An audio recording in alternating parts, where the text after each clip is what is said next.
Hello and welcome to Executive Exchange. I'm Adriana Whiteley, Director at Strategies. I'm delighted to be joined today by Tracy De Groose, which is the CEO of Reed, which is one of the largest UK's B2B information companies serving the global food and beverage industry through a portfolio of events, intelligence, data and media brands. Tracy has had an immensely successful career spanning media, marketing and business transformation, and she joined Reed a couple of years ago, so I'm excited to hear her perspective on leadership of a 160-year-old institution like Reed and how information businesses can adapt to a rapidly changing market. So today we'll be discussing the role of data and AI, the opportunities and challenges facing the industry, and what it takes to build a long-term competitive advantage. Tracy, welcome and thank you for coming. Thank you so much. Coming from outside the publishing industry, what is the perspective? What struck you the most when you just joined the publishing industry, and what is the experience that you bring from outside that you think is quite helpful for what you're doing now?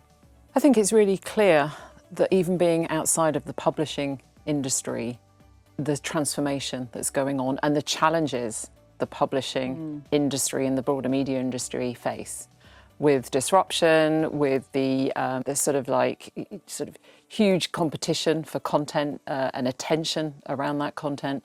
And so I think coming in, I knew there were a lot of challenges, and I think resilience of business was really important. So I think that was my sort of first observation. Publishing businesses need to really rethink how they operate. Oh, definitely resilience. I think you have so many work with so many companies looking around how to increase resilience, and I think you define quite well. I think it's not a publishing business, it's an attention economy, isn't it?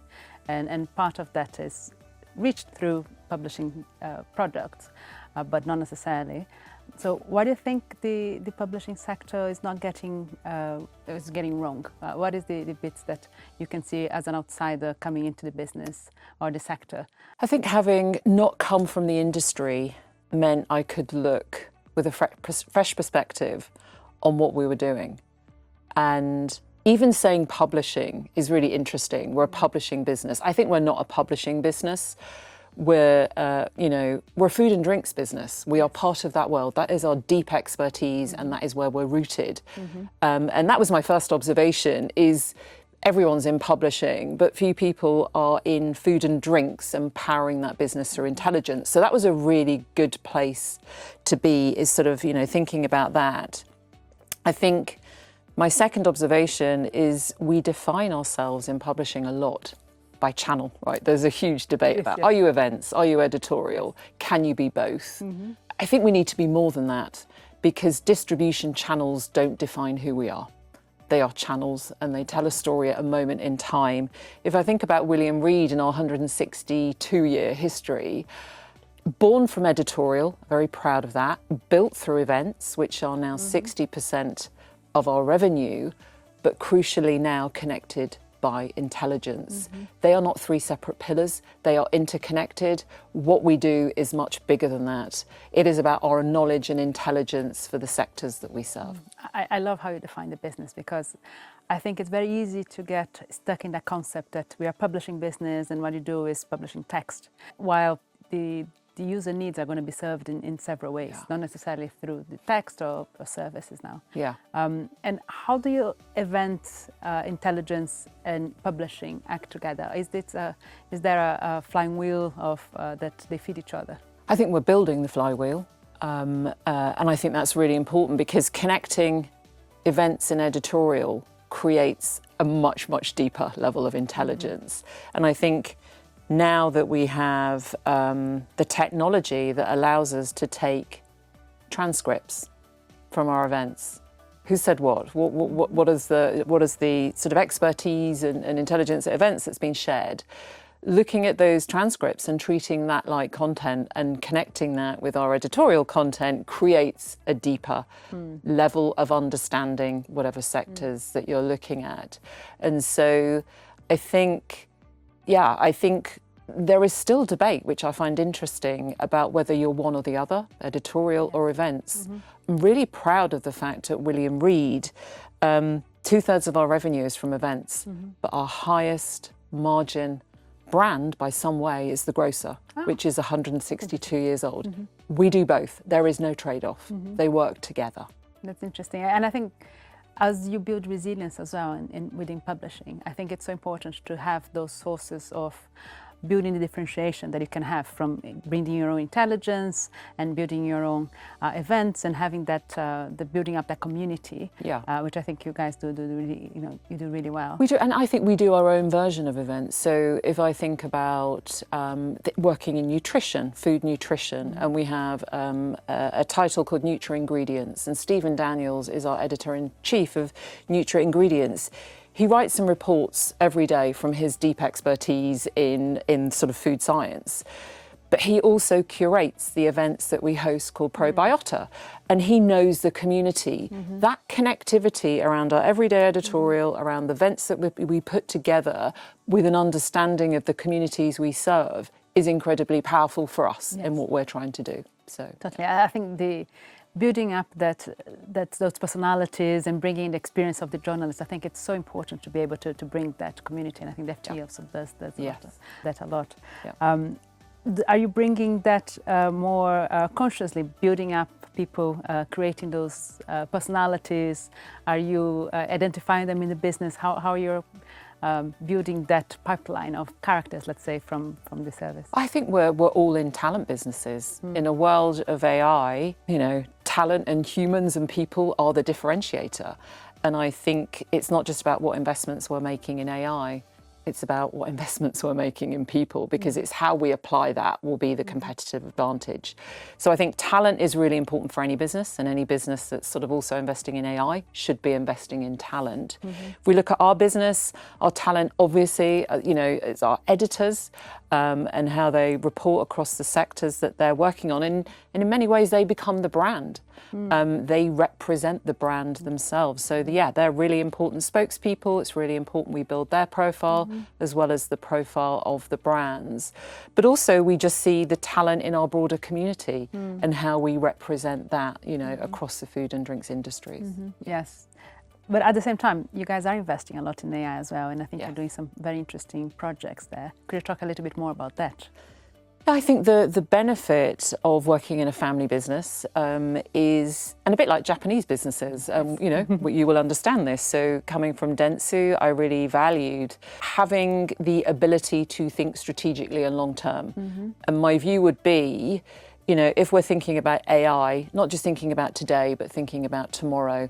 And quite often we overestimate technology's impact in the short term and underestimate it in the long term. So I think you've got to have that long-term view on AI and know what's going on today. We're doing both, and the benefit is we have been able to invest in our sort of technology and our data sets and how they come together and work together, without having to put pressure on generating money straight away. So, we have a very strong team and very strong leadership around that has had some time to build that. We've been building this for 3 to 4 years. We have already spent quite a lot of money.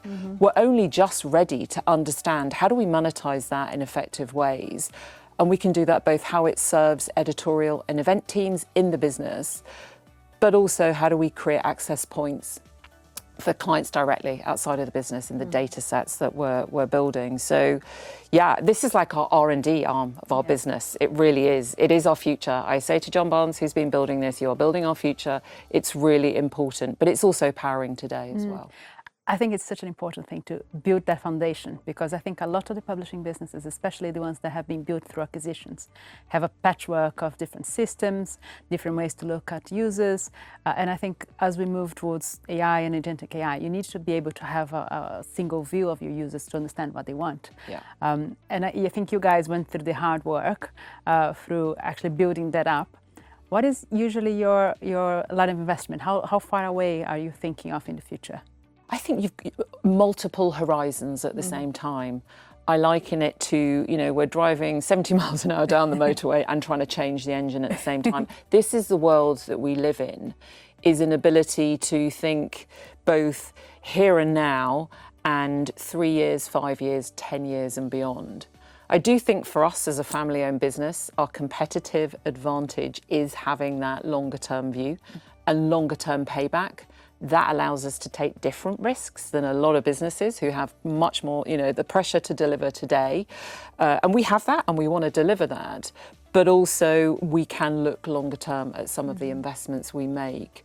But I think now, horizons, you've got to be able to look all horizons at the same time.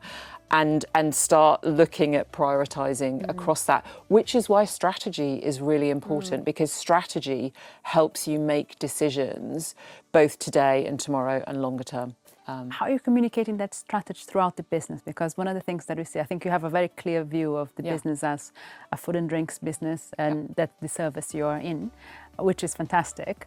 How do you communicate that across the business and make sure that this is the vision is clear for everyone? I think that's a really good question. As someone who's, I started my career working in strategy, so I really enjoy strategy. And I like looking at businesses and sort of building a sort of strategic sort of ambition around the business. That is almost the easy bit. The harder bit is translating strategy into performance. But I've also always been really interested in how, right? How do you do things? And so I think the simple answer to that is create a really simple strategy, right? I think, historically, strategy would mean sort of 100 pages of very dense, very data-led sort of thinking that you then sort of hand over to the business and say, there you go, how do you deliver that? That's impossible to deliver, right? I think it's really difficult. So I've always been a fan. Can you have a strategy on a page? We have a strategy on a page. We are sharing that. We're in the process of sharing that across the business. And we're sort of talking to everybody about what's your role contributing to that strategy. I also think many businesses fall into the trap of having multiple strategies, and every team has their own strategy. We have one strategy, Food for Growth. It's a 3-year strategy. We have a clear vision of where we're trying to get to in terms of outcomes. We can write it on a page, and we're in the process of talking to everyone in the business about what role they play. The other thing that we think is quite helpful is we're looking at aligning everyone's objectives to be the same 3 objectives. It's just their contributions will be different, but what we're trying to do is similar. So we're connecting outcomes to the sort of like, across all of our teams in the group, all 500 people. There's 3 things we're asking you to do. How you do that is down to you, but these are the 3 things. And I hope that will start translating the strategy we have into business results today and longer term. So good strategy is a short strategy. Good strategies are short strategies, say it in a sentence. But it is a lot of work to actually consolidate what you're thinking into a short strategy. It is. It is. Having done it, it is. Yeah. Part of the strategy, I think, is creating those intelligence businesses and building that proprietary database. Can you talk a little bit about Lumina and what is the experience with that, how you guys created this and how that's going? Yeah, I think businesses used to be about what we produce. I think now we have to think about business and who you are as what do you know? What's your knowledge? What's your intelligence? How you might package that up is different, but I think we are in that world now of intelligence. And I remember coming into the business and, William Reed as a business, the last 20 years has brilliantly invested in all the right things, developed a really deep niche around food and drinks, scaled it, is scaling it around the world. And so editorial and events felt really strong. The area that felt like there was growth opportunity is in intelligence. And when I came in, I remember thinking intelligence is our 3rd pillar. And Lumina Intelligence is the brand that we have that will sort of really drive our growth in that pillar. Now being in the business and sort of talking with the business and understanding intelligence on a different level, I think we have come to the realization intelligence is everything we do. It's a moment in time that captures all of our knowledge. 162 years of what we've learnt and everything we're learning in every second of the day as we move forward, from our editorial brands, our events, our insights, our reports, all of it, our content, all of that. And so when we started thinking about that, we suddenly realised that what we're building in terms of our proprietary data set really is the essence of our intelligence. We are affectionately calling it the food brain in the business at the moment because we just wanted to call it something to sort of to make it something. And so the food brain is our intelligence. It powers everything we do.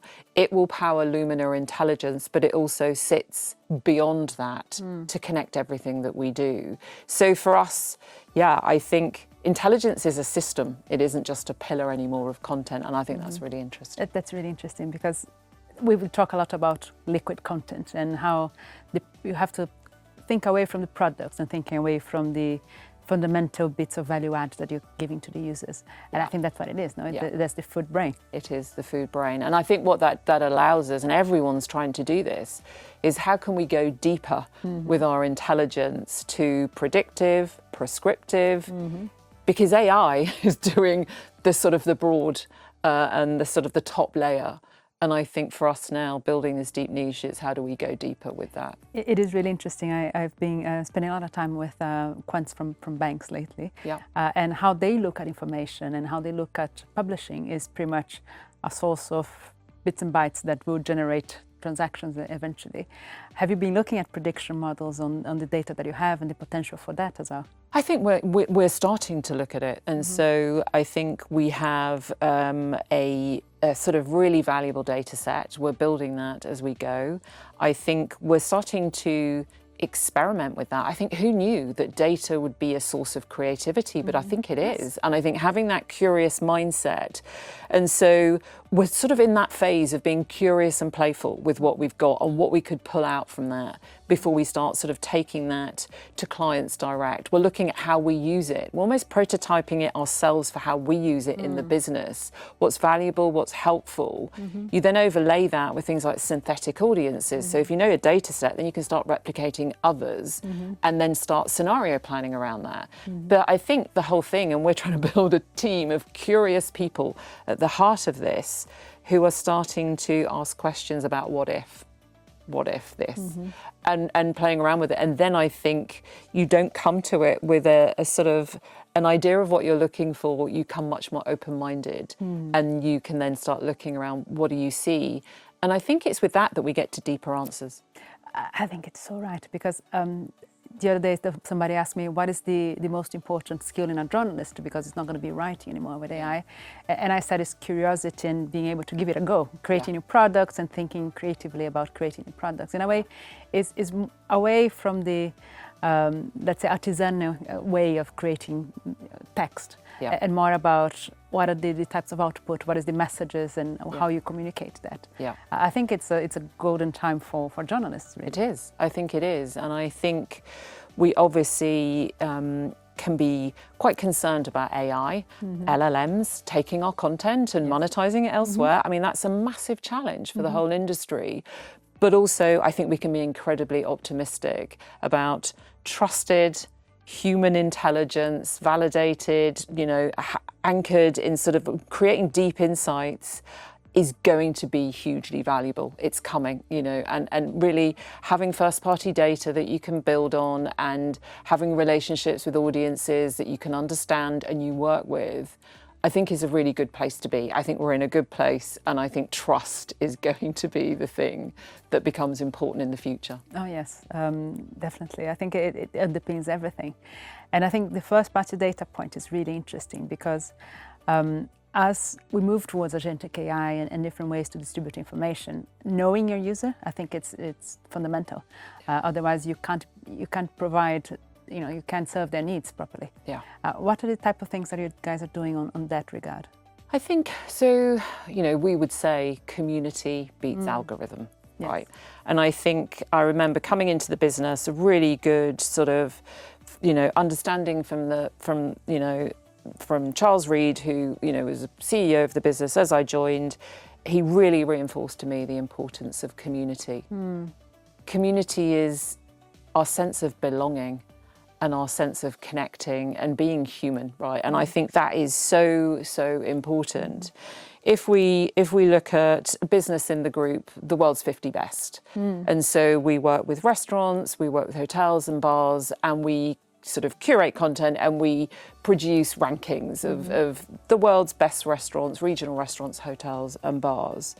I think our role within that business is we see ourselves as part of the community and convening the community. And, you know, when we get it right, we consult with them and they feel like they own the business with us too, that we are all in it together. We're not on the outside looking in, we are on the inside representing everything that's brilliant about hospitality around the world. And I think what's interesting in that, you can produce AI-driven lists of the best restaurants in the world, right? Technically, you could probably get very accurate about that. Our lists and rankings are produced by industry experts around the world, humans. The rankings we produce create great discussion because we disagree. We're human beings. We all have different views on what excellence might look like in a restaurant or in a hotel. And I think it's that difference that creates the conversations. And so suddenly, and the disagreements, and you go, you can't say that's the best restaurant in the world, it's surely this one. AI can't do that. And I think it's when we think about ourselves in community and understanding community that we create that difference. I think there's a lovely stat, whether it's true or not, I don't know, but I've taken it with me for a long time. 80% of the decisions we make as human beings are irrational. So let's not pretend that we're totally rational and the world can be governed by a sort of rational view of it. I think we are emotional creatures. Yeah, it is really interesting because so much of AI is not about getting the answer, but I actually trust in the answer because I don't know about you, but I find it a bit suspicious that you ask a chatbot something and it seems to be absolutely genius about anything that I have no idea about. Yeah. But for something that I know something about, it's a bubbling idiot for half of the time. So it can give you the answer, but how do you know it's true? Well, I think that's why a journalistic viewpoint on this thing is always good. You know, it's sort of questioning your sources, the veracity of what you're looking at, looking for second opinions, fact checking. All of those skill sets as a journalist that we bring to AI, I think is really important. But also saying that at its best, I think AI is a brilliant tool for journalists to go deeper and to be able to know and find out more, to learn more. I think it's a tool that elevates our knowledge. It doesn't replace human intelligence, it lifts us up. And I think we can be more curious, we can go to places more easily to build our knowledge and understanding and to sort of have the depth of what we're writing about without having to have thousands of people. We can find out more and build on top of that. And for me, human intelligence on top of artificial intelligence is where we get great insight. Totally, yeah.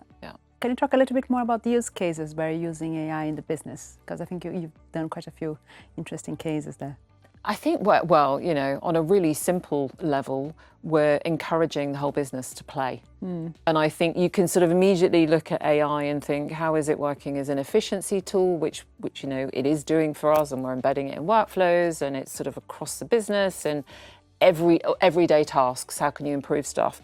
But actually, where I think we're sort of starting to make a difference with AI is we're building a community called the Coalition of the Curious.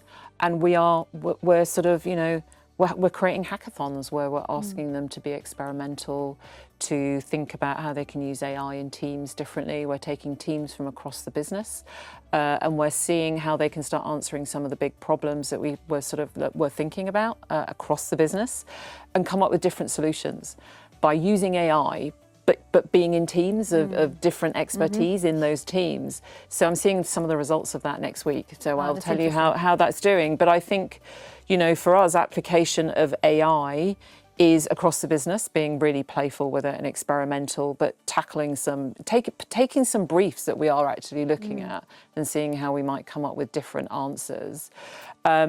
Obviously in journalism, there is huge amounts that we're doing with the sort of editorial teams to see how, you know, how do we become more responsive to what audiences are looking at? How can we be more data-led? How can we sort of access the breadth of knowledge we need to more quickly to respond and give better answers to some of the questions that we're facing? Obviously, we're putting, you know, into our sort of digital content, we're creating access points where our readers and audiences can come and ask questions and interrogate. And I think that's super interesting, where, you know, publishing used to be one way, right? You would publish out. it's not that anymore, is it? It's two-way, and making those connections. So the questions that are coming in by us creating our own agents inside our sort of, editorial content, the questions that are coming in are super interesting as well, not just the answers we're putting out. And so it's understanding what questions people are asking as well. Yes. So lots going on across the business, huge amounts going on in events, which is also, really interesting. It just changes the way that you think about events. I find that I think a lot of publishers have launched those chatbots, and I think getting the input of the questions that they're asking is really interesting, and bringing that back to the editorial as well to say these are the questions that people have about what you've written. Yeah, I think it's really valuable and feeds up that first-party data flywheel to be able to target to what people want. I think the questions people ask, are telling, and suddenly we will have more of that, and that's really interesting, and that builds our understanding and knowledge. The other thing that I find quite interesting is how you're empowering people to develop their own solutions, because what we see is that there are different ways to manage AI adoption throughout companies, and if the more centralized it is, I feel that the slower it is. Yeah. So being able to wait a little bit, establish some clear guidelines, but actually let people experiment and bringing that creativity, because there's so many different use cases. I still think there's evidence that we operate sometimes in businesses as if we're in the industrial age. Yes. Factory lines, clocking in and out at the same time, doing the same tasks in the same way. It's sort of moving out of that, I think, is a big challenge. I think in the digital economy, it's the era of the individual. And it's about, I love the concept of distributed leadership. Have everybody understand what role they play, empower them, support them, give them everything they need to sort of operate. And I think then you think about AI differently, and it is about how do people want to take it and use it in their world with the role that they're doing, and it'll be slightly different than someone in a different job in a different team. We're not pushing a one-size-fits-all approach to how it is used in the business, and I think that's really important. Allow individuals to own it and encourage them to do so, and adapt it for the way they want to work and fit with the way they want to sort of do their job and do their role. So, and how have you established the guardrails before that?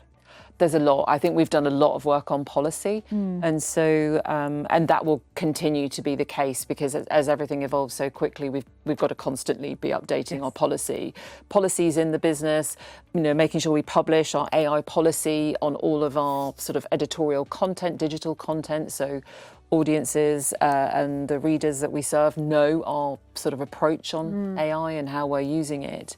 But I think policy being a static thing and creating those guardrails, I think we've got to realise we're constantly updating it, training around it, and making sure people sort of understand the complexity of AI and how there's a responsibility for how you use it and how we protect our data. And I think that's the thing now. I think it is about protecting our data sets and our knowledge and intelligence. Yes. Because that's the future that we're trying to build, and everybody understanding that, I think, is really important. Did you get any pushback from the users, the readers, when you use AI?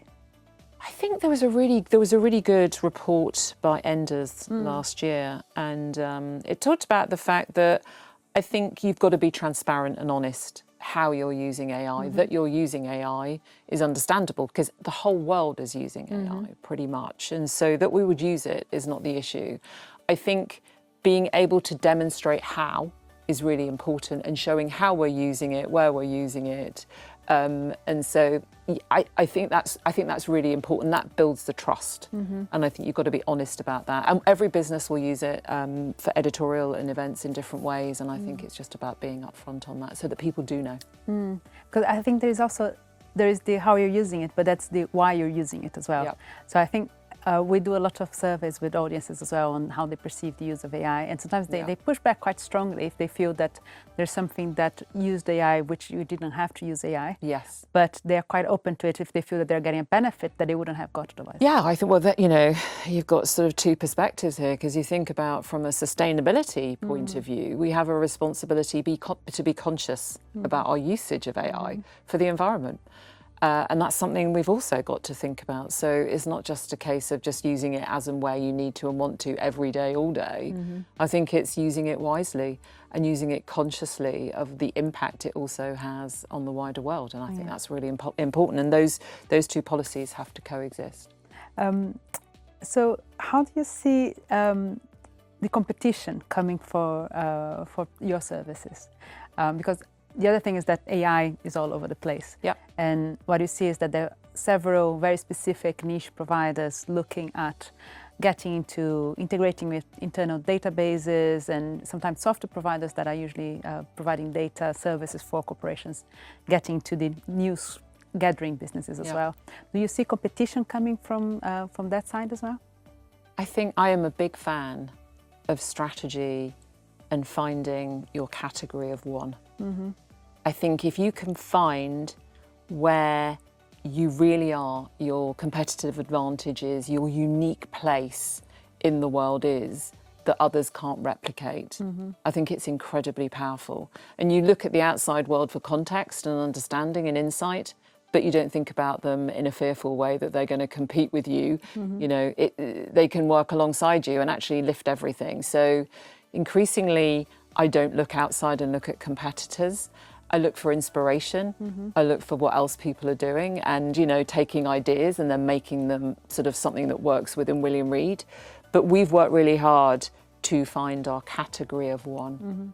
And I think we have found it, and we feel very excited about that. And it's very much embedded, you know, powering the business of food to ensure it flourishes for generations to come is a real clarity of purpose, of why we exist in the world. And so, you know, I think that's where we are. There's so much going on externally. It's really easy to be distracted by that. I think as a sort of broader sort of media industry, we're really good now at coming together, sharing knowledge, learning from each other, and not being threatened by that, being inspired by that. And I love that. I'm inspired what other people are doing. Now and again, if there's a great idea, obviously we will take that and see how we can, you know, build on that. Thank you, New York Times. And so, but yeah, I think there's space for everyone. Everyone's operating differently and doing their thing. I think for you know, for us, it's about being really confident in where we are and how we can really strengthen it. We're on this journey. We're not yet there. We have a very strong ambition to build on our generations of expertise to become the leading digital intelligence business for the food and drinks industry. That's where we're going, and we're very focused on that. That's interesting. And have you been approached for partnerships? Have you been considering partnerships on how to distribute that more widely, use different channels, for instance, or different formats to market? I think all the time. Yes, for now and where we are very much focused on organic growth. I think we're, as we're looking to scale, we're sort of making sure we have the brilliant basics, we have the strong foundations, and we're building from our sort of assets, our people, our culture, our brands, and I think that's really important. And so the stage we're in at the moment, we're strengthening us and who we are. And then there will be accelerators, which will be the partnerships and the sort of opportunities to scale that and accelerate how we scale. And that's going to come. And yes, obviously, there'll be lots of ways that we can do that, whether that's through licensing and IP, M&A. And I think that has sort of later down the line has a role to play. Actually, for now, in many ways, it's our, you know, there are partners that are helping support us, whether that's sort of, you know, our corporate partners who are investing in our editorial content, joining our events, and being part of our community. They're the people that are really important for us at the moment and delivering for them, and they are helping us grow, and we hope that we're helping the whole sector step change. That is so refreshing to hear as well, because so many of the B2B businesses are, you know, addicted to acquiring little brands around them and then integrating it, and that absorbs quite a lot of the attention of the business as well. I think we have had a period of M&A over the last sort of 5 years or so, and integrating that is really important. I think for now we're really focused on strengthening who we are, because I think with strong foundations, then scaling, you know. And do you feel that AI sometimes makes it easier to go to market with new things as well, new products, and create new brands, because everything is so in so much flux anyway? Yeah. You know, in many ways, I think we've got a wealth of knowledge and experience. What we're also trying to do is sort of simplify, consolidate who we are, simplify who we are, make it more accessible for the sort of audiences and communities that we serve. And I think there is a simplification process we're going through at the moment, and I think it's a distraction to start looking and building more complexity in. I think we're trying to take some of our complexity, make sure that we translate all of that into our knowledge and intelligence, but to simplify how sort of the partners and communities we work with can work with us in an easier way around the world, wherever they are. Have you, I think your vision around the audiences you serve are quite clear. Have you considered going to the consumer side? I think some of your brands address the consumer side as well. Have you thought of that being a potential side of growth? You know, as somebody new to B2B, and I just haven't come with a B2B lens, and I think it's really interesting. I think it feels like an old classification in a world where work and life have come much closer together. Increasingly, we don't just have one job, we might have a few jobs, we might have a side hustle, we might have interest in industries beyond our sort of consumer sort of hobbies and passions.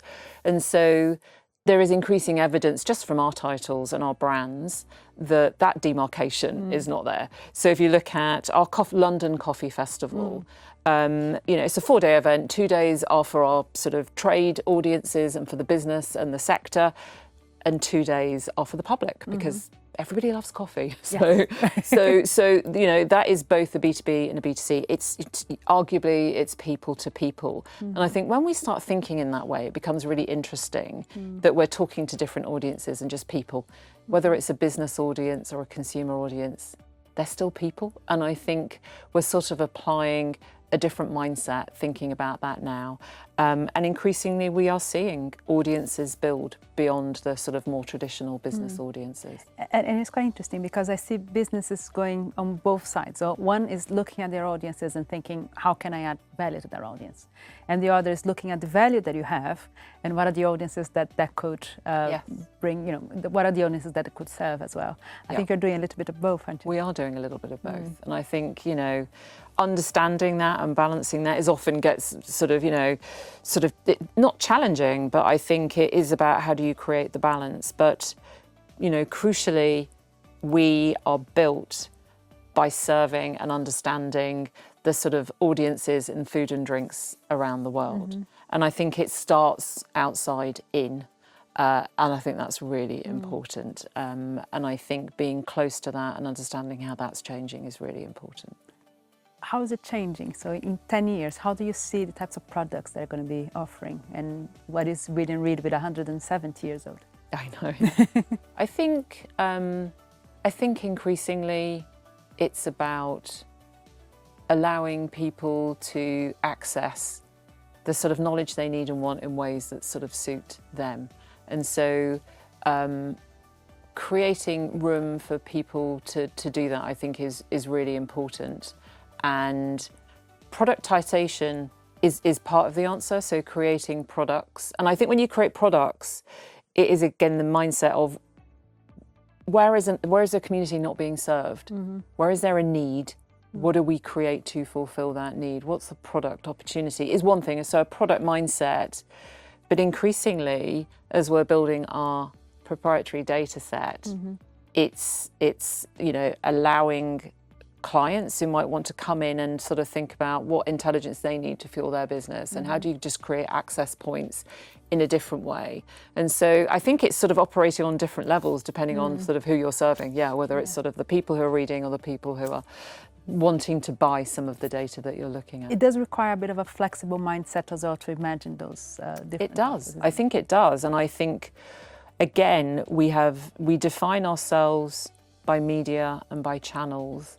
And I think if we think about ourselves as knowledge or intelligence, and I think that's data, everyone's in a data business these days, so it's what's the data and how do we package that up in the right way? Or not package it up, but just to create access points. But it is a shift. It is a shift. And again, I think it goes back to, if you have an understanding of what your role is, why you exist, it means you can keep being adaptable and flexible in how you serve different communities and different audiences and different clients with what they need. And so thinking of yourself at a higher purpose allows you to sort of adapt and evolve to the changing ways that sort of people are wanting to access that. You touch a point that is a bit sensitive. So I often say that content is a data derivative. And I have to say that goes better with the quants in banks than it goes with the publishing sector. How do you feel that? Because I feel that we have to work from data, but there is still a psychological barrier within some of the newsrooms to be able to look at it and say, this is the basic fundamentals of content. You have those items that you need to communicate. And sometimes it's quite hard to make that jump from one to another. How did you feel that throughout the last couple of years? I think it's really interesting. I think data comes with, data as a concept, some people just can't tap into. It feels too rational.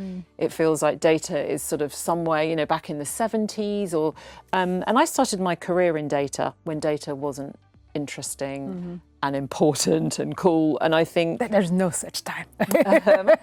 But I think, I don't know, maybe we need to rebrand the concept of data because I think data is knowledge. You have to make data cool. Make data cool. Let's use that as a branding exercise. I think data is about human insight. I think it's a point and it's a reference and it's an understanding and maybe it's the use of that word that gets in the way. True. Yeah. So, and for the future, I think you've painted quite a optimistic view of what you're doing, and I think you have quite a few fantastic initiatives on the way. What do you see as the potential threats to that?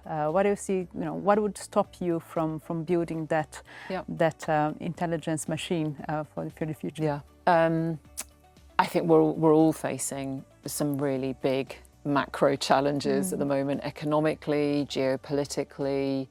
This huge technological disruption that we're going through at the moment where things are changing so fast. And I think just changing customer and client demands. I think expectations are higher, demands for sort of immediate impact and value are really there. And so I think navigating that, businesses need operational agility and we need to be able to move faster.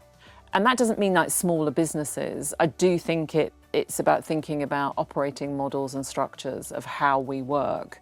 And especially if you're trying to scale around the world, which we are, I think it's thinking about clarity of purpose of what we do and why we exist and going higher so that we are comfortable to flex around that to suit audience needs. Having a really clear strategy of where you're going, which I think, we have with the Food for Growth strategy. And then I think it's having a compass and radar about today, what's going on, how are you really picking up on the trends, on the sort of the risks, which for event businesses, there are many happening at the moment, and we're all facing challenges geopolitically. I think it's having the tools that you need to understand those risks and be able to pivot quickly. And I think it's having confidence in who you are and continuing to invest. We always have cyclical highs and lows, and we will continue to have them. And I think playing the long game is quite helpful and being able to pivot around some of the sort of short-term challenges. But I feel very confident about where we're going. I feel very confident about the importance of trusted content, trusted intelligence. I feel, that having and serving a purpose in the sectors that you work in is really important. I think human intelligence and talent is really important. And I think as long as you're sort of building on some of that, I hope that, we survive the sort of the bumps in the road that are happening at the moment. Building an agentic workforce, both on AI and human, isn't it?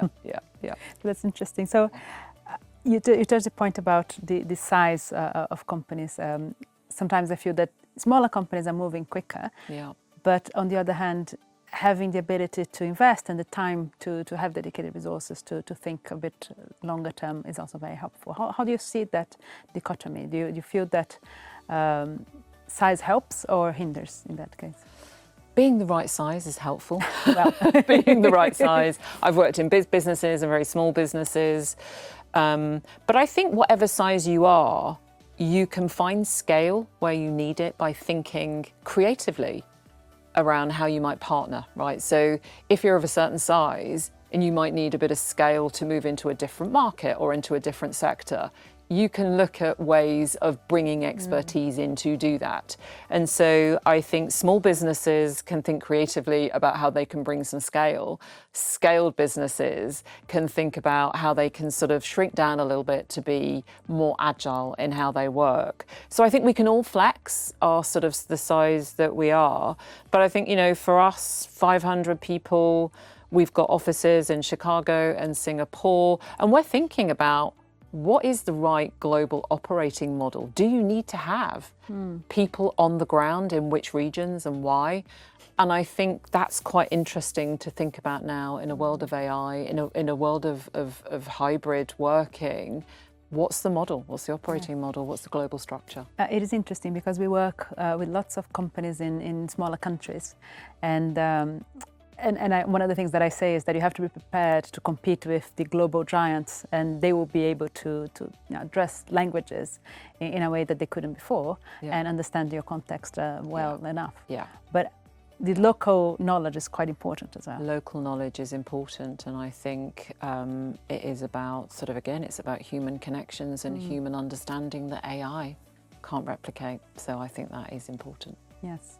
Are you thinking in terms of global expansion, are you thinking of specific countries, or are you thinking just brands that are going to be taking to global platforms? We're thinking both. So we're thinking both. So for some of our brands, there's really obvious regions and territories that we are looking at. And we're also looking at a group level, where do we need to be? So at the moment, obviously, sort of the Middle East is an area that we're sort of looking at, you know, do we need a sort of regional hub there? And also Central and South America. That's something we're grappling with at the moment and getting that right. But it's interesting because I think there used to be a globalization model. And then we would sometimes swing between everyone being sort of very global and then suddenly we're all being very local. And always the answer's in the middle. You need to be a bit of both. So I think it's about how do we create a global mindset with local relevance and getting that balance right. How we do that can be helped by technology, but it's not the total answer. Yeah. So to finalize, do you have any advice for other B2B companies that are struggling to find their feet with AI? I think with AI now, I think as AI goes broad, how do you go deep? And so I think it is about really understanding your expertise. And it might not be everything, but where is your core? Where's your core? Where's the depth of what you can offer in terms of, you know, knowing where you're competing. I think that's one thing. I think the second thing would be, which we, you know, spent 6 months doing, is I think really having clarity on your reason for being in the world. And I think embedding that as part of your strategy, clarity of purpose and who you are and why you exist and what role you play and what value you add is really important. So spend some time thinking about your identity. Don't make assumptions of who you are. We thought we were a media business or a publishing business or a food and drinks business. We thought we were an events business because that's most of our revenue. We're not, we're bigger than that, you know. We're an intelligence business that's powering the food and drinks industry. And that's just about rethinking identity and then sort of working through. I think the other big challenge, as well as working out why you exist, is your how. And I think for us, that was almost the harder bit. And I think how we do it, and for us, it is about having a deep understanding of the food communities that we serve and thinking about how an understanding of those communities creates collective intelligence. To our earlier point about questions, we understand more from our communities by what are the questions that they're asking. that creates intelligence that's beyond us. It also includes them. And so, you know, the challenge for us is how do we turn our proprietary data set, our collective intelligence, into something that's more valuable than the sum of the parts. So how do we create something that people in the industry can't just get on their own? We can create something that's more valuable by bringing it together. So I think it's yeah, thinking about why, how, and deep. Super interesting. Well, thank you very much for coming today, Tracy. It was fantastic to have you here, and it was a pleasure to hear you. Thank you, Adriana.